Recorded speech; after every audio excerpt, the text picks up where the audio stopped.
Wa ma arsalnaka illa rahmatan lil alamin. Apa aja nikmat yang kita rasakan. Jadi sederhananya kayak ini. Apa aja nikmat yang kita dapatkan itu sumbernya dari Allah Subhanahu wa taala. Tidak ada yang memberi nikmat kecuali Allah. Satu, kemudian yang kedua, tidak pernah sampai nikmat itu kepada kita kecuali melewati nurnya Rasulullah sallallahu alaihi wasallam, melewati rohaniyahnya Rasulullah sallallahu alaihi wasallam. Jadi kalau di dalam dua kalimat syahadat, la ilaha illallah, tidak ada Tuhan kecuali Allah.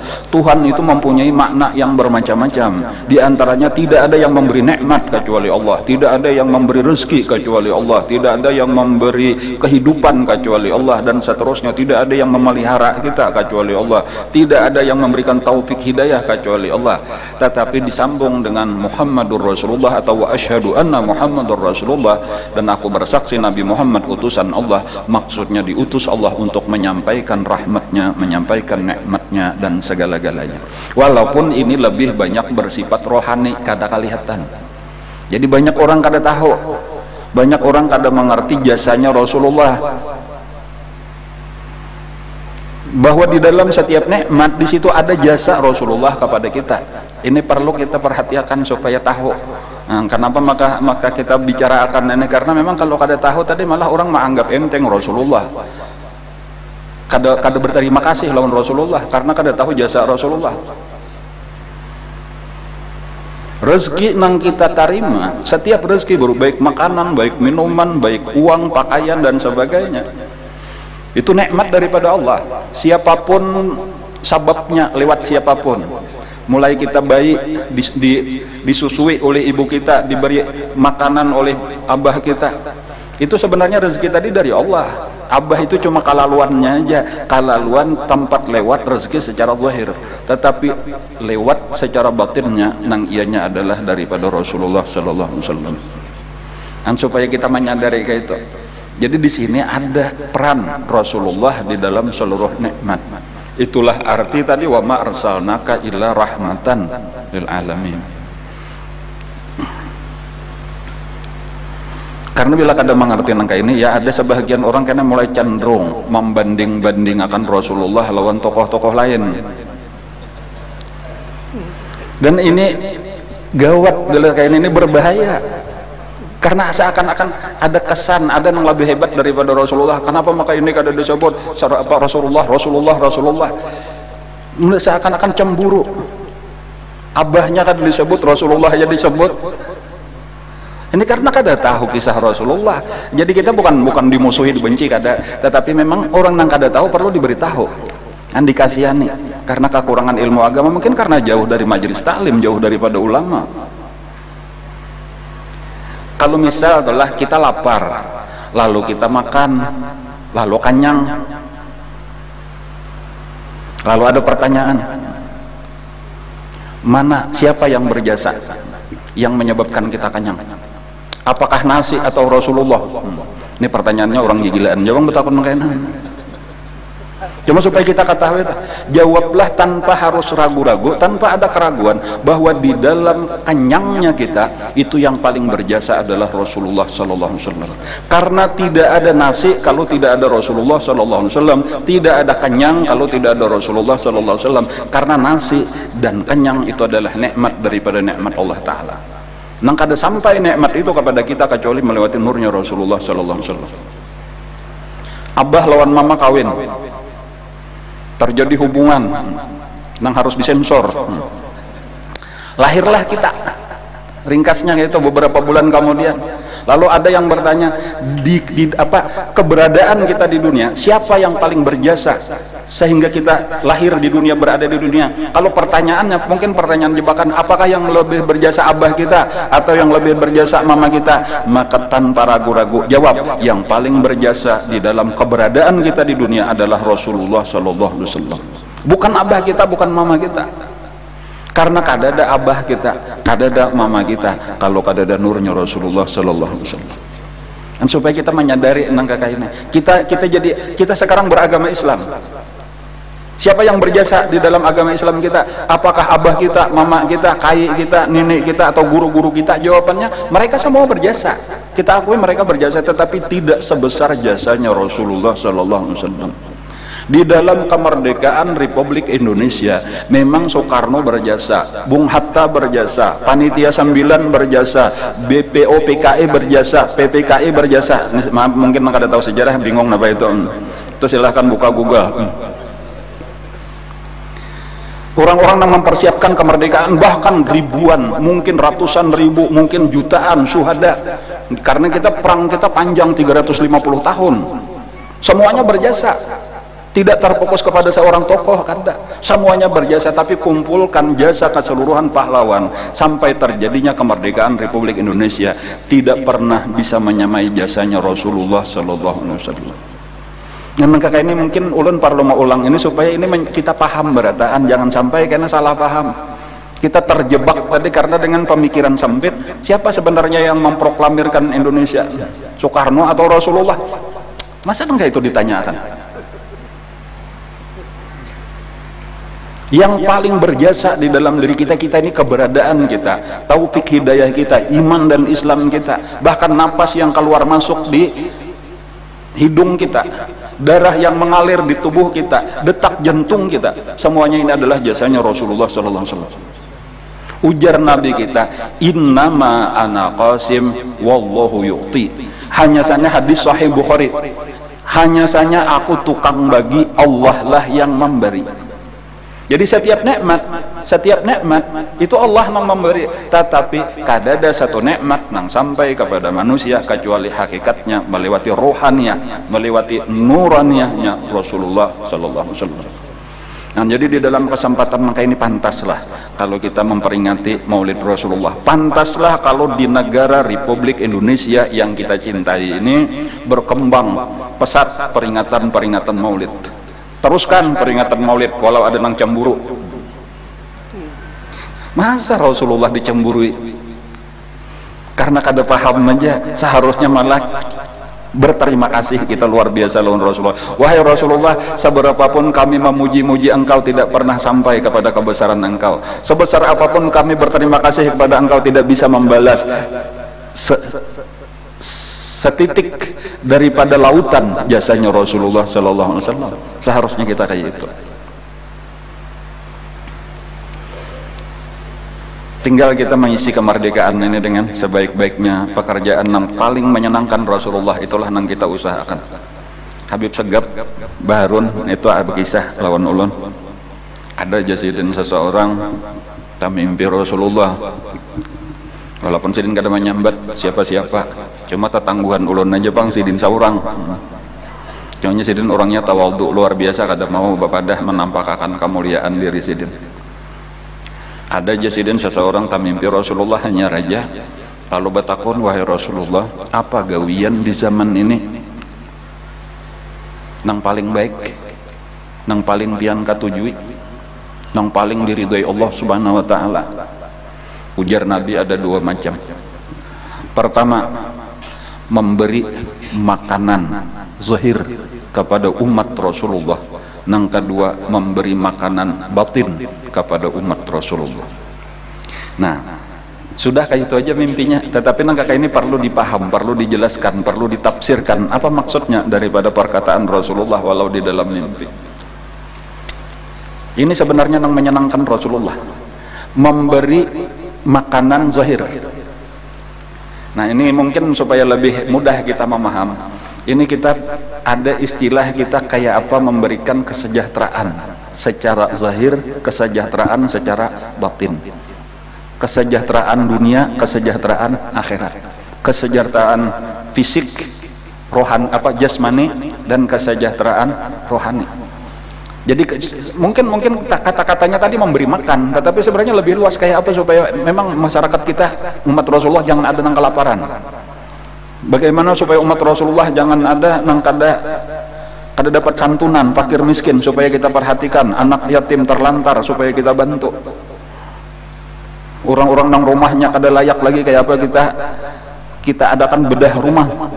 Jadi ini kegiatan-kegiatan Bapak Bupati, kegiatan-kegiatan Pak Dandim, Ini seluruhnya ini adalah memberi makanan jasmani secara fisik, dan ini pekerjaan yang disayangi, disukai oleh Rasulullah, diridhai Allah.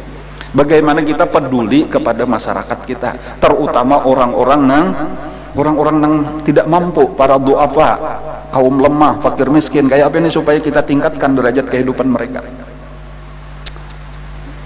Ujar Nabi kita, kadal faqru ayyakuna kufran. Kadang-kadang, hampir-hampir kefakiran itu menyebabkan kekafiran. Artinya ketika mereka kesulitan ekonomi, sampai-sampai kada tak urus lagi urusan agama, karena sibuk cari makan, karena sibuk mengurusi penghidupan, sibuk ekonomi, sehingga agama kada tak urus. Itulah yang disebut kufur terhadap agama. Jadi ketika kita makanannya kita beri, pakaiannya kita beri, rumahnya kita perbaiki, kehidupannya kita santuni, maka harapan untuk lebih baik agamanya itu lebih terbuka, lebih besar. Tetapi di sisi yang lain, disinilah bagian rohaninya pun harus kita perhatikan. Bagaimana majelis-majelis taklim supaya semakin kita semangatkan, dan sekolahan-sekolahan agama supaya lebih kita perhatikan, pondok-pondok pesantren kita persiapkan, dan supaya santapan rohaninya pun jangan sampai kurang. Dan jadi kesejahteraan lahir batin, kesejahteraan dunia akhirat, inilah yang paling menyenangkan Rasulullah sallallahu alaihi wasallam. Inilah yang paling menyebabkan keridhaan Allah Subhanahu wa taala. Nah, jadi inilah yang perlu kita pikirkan, inilah tugas kita. Kita masih berada di bulan Maulid, kita masih memperingati kelahiran Rasulullah sallallahu alaihi wasallam. Bagaimana Rasulullah sallallahu alaihi wasallam, keberadaan beliau itu adalah semata-mata untuk kebaikan. Keberadaan beliau itu semata-mata untuk kenikmatan, untuk memberi nyaman, bukan untuk memberat-berati, bukan untuk menyakiti. Kalau kita sedikit mempelajari kisah Rasulullah itu sebelum beliau menjadi nabi, sudah banyak keajaiban-keajaiban yang terjadi. Sesudah beliau menjadi nabi, demikian banyak juga keajaiban-keajaiban yang terjadi. Keajaiban-keajaiban, peristiwa-peristiwa luar biasa sesudah seseorang menjadi nabi itu disebut mukjizat. Tetapi sebelum menjadi nabi itu disebut irhas. Jadi irhas itu apa? Irhas itu adalah peristiwa luar biasa sebelum seseorang menjadi nabi, tetapi tanda bahwa ini bukan orang biasa, ini akan menjadi orang besar. Nah, irhas pertama Rasulullah itu adalah sebelum beliau lahir. Beberapa hari, kurang lebih 50 hari sebelum beliau lahir, itu terjadi kejadian luar biasa, yaitu yang disebut dengan peristiwa gajah. Jadi ada pasukan Abraha, ini panglima perang, ada yang menyebut ini adalah gubernur daripada Yaman, bermaksud meruntuhkan Ka'bah beserta dengan 12.000 tentara, 100 diantaranya menunggang gajah Afrika. Karena memang Yaman itu adalah salah satu provinsi daripada negara di Afrika, yaitu negara Ethiopia. Jadi rajanya Najasyi, gubernurnya Abraha, bermaksud meruntuhkan Ka'bah. Tetapi sebelum sampai sekitar Mina itu dihancur oleh Allah Ta'ala dengan burung yang disebut Tayran Ababil, burung Ababil. Ulama menyebutkan ini adalah irhas yang pertama daripada Rasulullah, artinya akan lahir.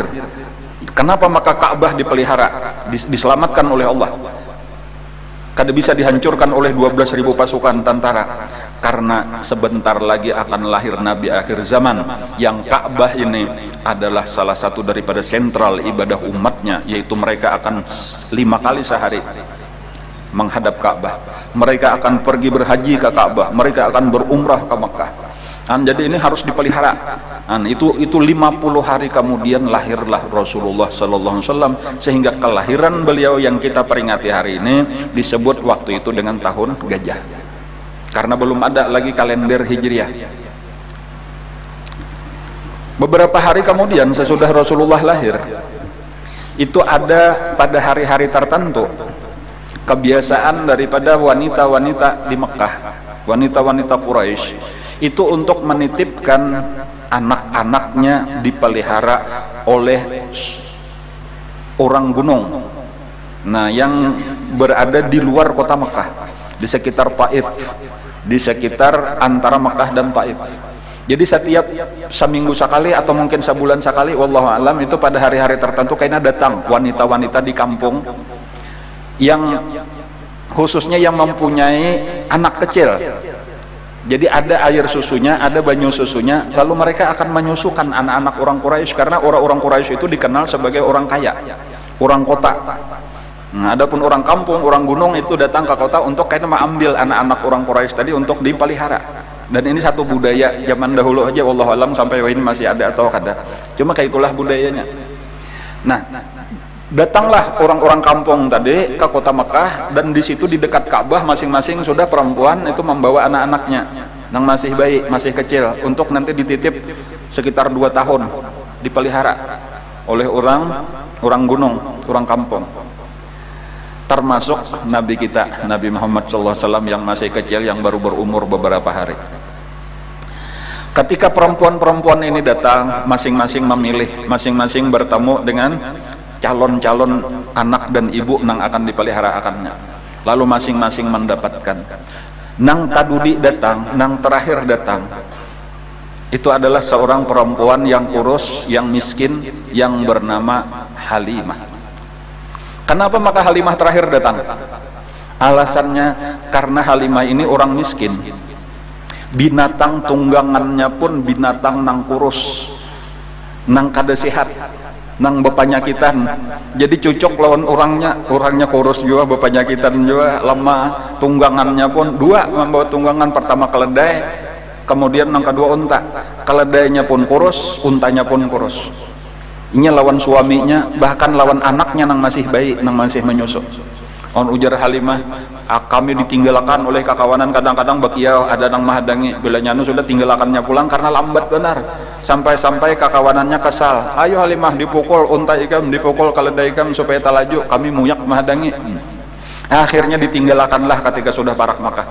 Masing-masing berebut mencari anak-anak, kecuali Halimah tadi dengan suaminya dan anaknya yang masih kecil. Ujar Halimah, anakku yang masih kecil itu sama lamanan menangis. Kenapa? Karena ternyata banyu susu, air susuku kering. Kayak itu. Cuma kayak itulah keadaan tadi. Akhirnya kami sampai dan ternyata sudah habis. Anak-anak sudah diambil orang terdahulu, tinggal Saikung aja lagi. Nang Saikung ini kebetulan kada ada nang berminat. Kenapa maka kada berminat? Karena mereka bertanya, ini anak siapa? Selalu dijawab, ini anak yatim. Ketika ada lagi yang lain, ini anak siapa? Ini anak Abdullah, tapi Abdullahnya sudah meninggal, inya yatim. Ketika mendengar yatim, maka ditinggalkan cari anak yang lain. Kenapa maka kayak itu? Inya memang di antara budayanya orang-orang Arab ini, itu kada pernah minta upah. Mereka kada mau menyusui 2 tahun itu, kada pernah meminta upah. Jadi kada ada istilah baanggar, bahasa kita berapa upahnya aku menyusui 2 tahun, kada pernah. Sapambari benar aja. Tetapi walau kayak itu mereka balik lihat juga bila nyepina sugih, kira-kira tak banyak bariannya. Nah kayak itu aja sebenarnya. Jadi ketika mendengar ini anak yatim, menyakawa baik nang kada yatim daripada nang yatim. Dan kayak itu sebenarnya. Cuma ini dibalik semua ini, memang Allah menghendaki bahwa nang berbahagia itu adalah Halimatus Sa'diyah ini, dari Bani Sa'ad. Dan jadi ujar Halimatus Sa'diyah, pertama-tama aku bukan karena terlalu cinta langsung memilih nang ini, kada. Ini memang karena sisa, sudah nang lain kada ada lagi nang mau ambil. Jadi model pamulaannya terasa berat. Kada ada lagi kah nang lain, kada ada lagi, ini satu-satunya lagi amannya hendak ambil. Ujar Halimah, ini timbang-timbang kita bulik tangan kosong, lebih baik kita bawa aja, musyawarah lawan nang laki, akhirnya sepakat lalu dibawalah. Cuma pertama-tama bebaya melihat dibuka penutupnya, melihat wajah Rasulullah, itu sudah langsung terkesan. Demikian menariknya, memancar cahaya dari muka Rasulullah. Itu sudah langsung bayinya luar biasa, bayi nang sehat, bayi nang tampan, bayi nang menarik. Itu nang kejadian luar biasa, pulang lelah nang ajaib. Jadi ketika sudah dibawa, itu nang pertama tentunya tadi hendak dicoba disusui. Langsung memancar susu berlebih-lebihan daripada Halimah Sa'diyah. Padahal tadi kering, tadi banyunya sama sekali. Itu sudah satu kajian, itu takjub. Jadi ini apa? Itu daripada irhas. Masa orang nang kada ada banyu susunya ketika hendak disusuakan lalu langsung berisi. Itu satu kejadian luar biasa, itu nomor satu. Dari situ aja sudah takajud, ini apa maka kayak ini. Nah, lalu bahkan nang sebelahnya pun berisi juga. Cuma di sini satu keajaiban. Rasulullah tadi disusui sebelah kanan itu langsung menyusu sampai puas, lalu dilihat ternyata susu nang sebelah kiri pun sudah memancar-mancar juga banyunya, artinya berisi hibak, lalu hendak disusuakan, ternyata Rasulullah kadahakun maisam.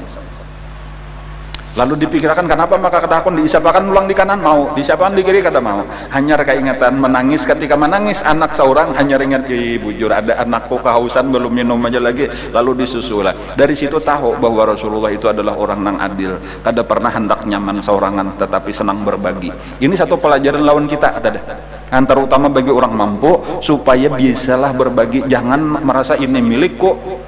Kita nikmati seorang, wa fi amwalihim haqqum ma'lum lis-sa'ili wal mahrum. Di dalam hak harta kekayaan kita, di situ bukan hanya milik kita, ujar Allah, di situ ada hak orang lain, baik yang meminta ataupun yang tidak meminta. Jadi setiap kita memiliki rezeki berian Allah, kita ingatkan ini sebahagian untukku, sebahagian untuk umatnya Rasulullah, sebagian untuk hamba Allah. Dan itulah nang perlu pelajaran kita ambil. Dan di tengah perjalanan tadi pulang ujar Halimatus Sa'diyah, nang laki tadi malihati susu unta nang kurus nang karing dada, sekalinya sudah kancang juga susunya, banyunya saling banyakan diminum oleh satu keluarga kada habis. Dan kemudian mereka kan terakhir bebulik nih ke kampung Bani Sa'adnya nih terakhir. Kakawanan sudah tadi dapat anak-anak, sudah bulik berdahulu, lalu ini terakhir, tetapi demikian semangatnya baik keledainya nang asalnya kurus tadi atau untanya nang kurus itu sampai akhirnya disalib, dibalap itu rumbungan nang sudah meninggalkan terdahulu tadi, kan sampai kayaknya rumbungan itu bakiau hadangi pang wahai Halimah, kenapa maka kalah lajuan.